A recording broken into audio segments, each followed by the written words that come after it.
Boa noite. Eu vim conversar com vocês hoje para falar de livros, de sonhos e sobre também como que eu acabei me tornando quem eu queria ser quando eu crescesse. Embora eu não tenha crescido muito, ao contrário de você, Lubi. Tá. Essa sou eu na minha formatura do pré, com mais ou menos 6 ou 7 anos. Um momento que marcou profundamente a minha história. Eu sou muito marcada pelo aprendizado da leitura, por ter aprendido a ler. Essa outra foto foi tirada no mesmo dia, na mesma festa de formatura, e era muito comum me encontrar... Aconteceu alguma coisa. Tá tudo bem? Tem alguém que pode me ajudar?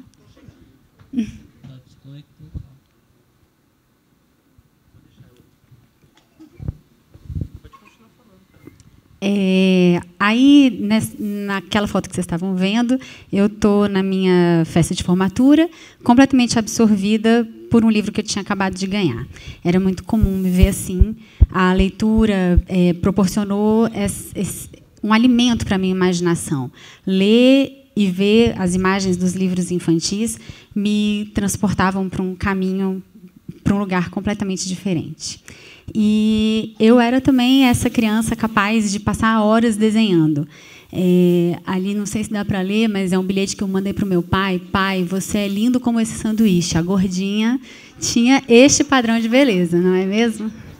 E eu passava o dia inteiro desenhando e lendo, esse tipo de criança que eu fui durante toda a minha infância e adolescência. Eu tinha certeza absoluta de que isso ia pautar a minha vida, de que eu ia ser, como eu dizia na época, desenhista.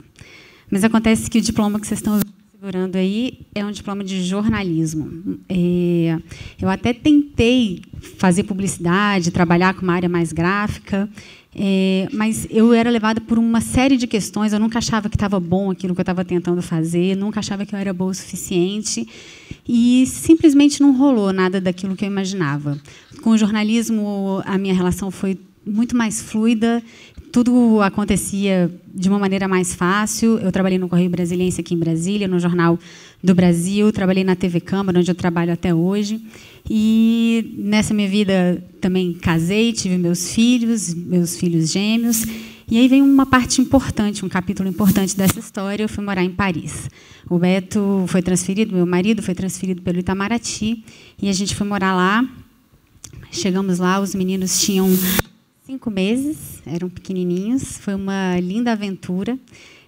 Assim que eles começaram a ficar maiorzinhos e puderam ir para a creche, eu passei a ter um pouco mais de tempo livre, e um tempo que eu talvez nunca tenha tido, assim, nessa rotina de estudar, de depois trabalhar e começar a vida profissional. E foi um tempo em que eu parei para pensar o que eu realmente queria fazer. Eu comecei a fazer um mestrado, fiz um mestrado em literatura na Sorbonne e passei a viver intensamente o que a cidade tem para oferecer, o que Paris, o que a França tinha para me oferecer. Entrei em contato com um mercado editorial inacreditável, com ofertas de títulos, revistas, histórias em quadrinhos, bibliotecas que deixavam tudo acessível em todo lugar. Passei a frequentar exposições, museus e ter uma possibilidade de me alimentar culturalmente de tudo isso.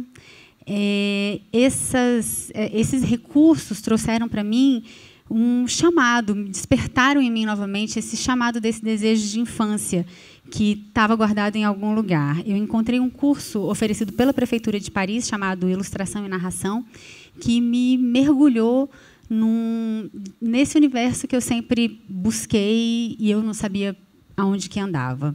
Então, foi um tempo de passar por muitos ateliês, por vários cursos, fazer amigos dessa área de desenho, de ilustração, que me ensinavam muitas coisas, participar de feiras de livros e mergulhar nesse universo que eu nunca tinha tido, na minha fase adulta, a oportunidade de viver. Acontece que 5 anos depois dessa maravilha, no melhor da festa, chegou a hora de voltar. Essa foi uma bolsa que eu fiz naquela época com o título de uma música do Queen que marcou muito aquele momento para mim, porque eu não estava querendo voltar, eu estava muito feliz lá. Precisei trabalhar muito internamente essa ideia e quem eu gostaria de ser, quem eu seria de volta aqui em Brasília, até entender que não existe voltar, que voltar é partir de novo. Você está diferente, as pessoas estão diferentes, a cidade para onde você vai está diferente. Eu cheguei em Brasília com uma mochila cheia, aquela mochila cheia de ideias e projetos, me sentindo pronta para realizar, à espera de um chamado para finalmente começar a realizar.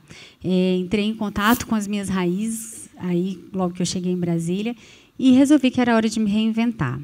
Reencontrei meus amigos de faculdade, o Daniel, a Gabi, o Yuri, que também estavam voltando para Brasília mais ou menos na mesma época, depois de ter outras vivências, e com eles ganhou força a ideia da autopublicação, que é publicar suas ideias sem submetê-las a absolutamente ninguém, fazer o que você quer, colocar no papel as suas ideias.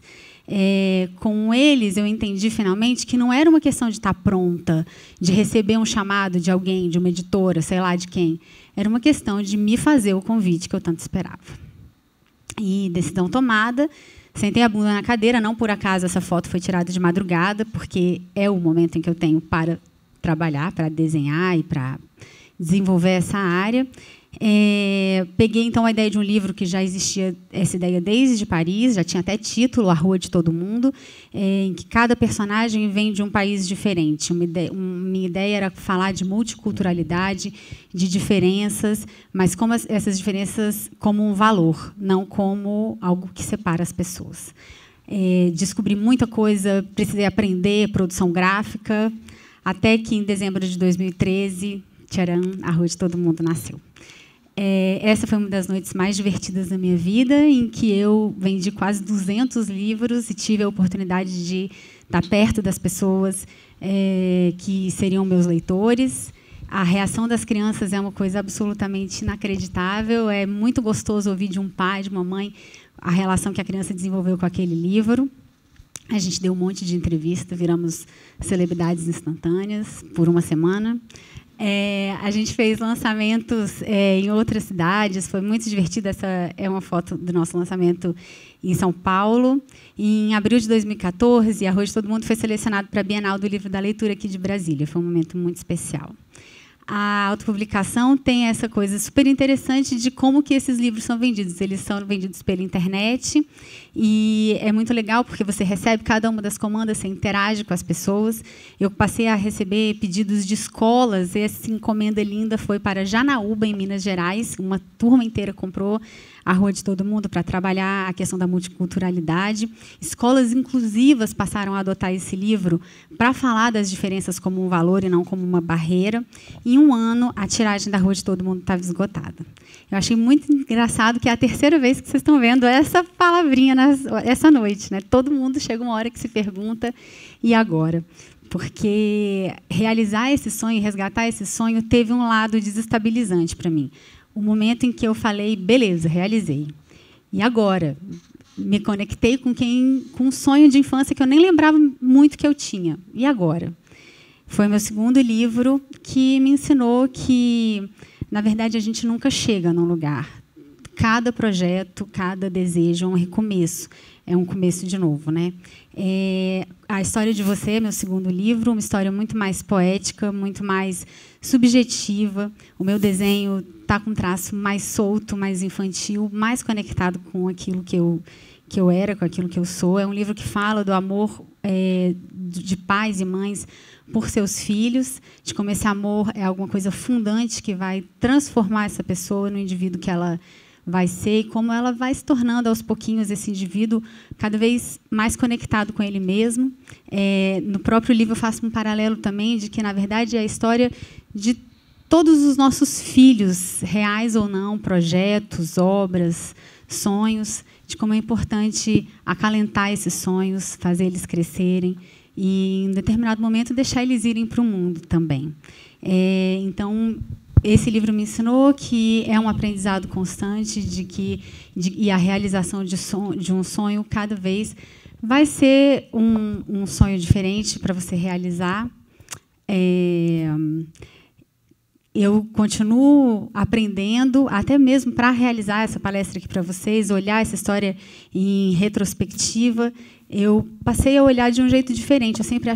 Eu achava que esse meu sonho de infância tinha a ver com voltar a desenhar.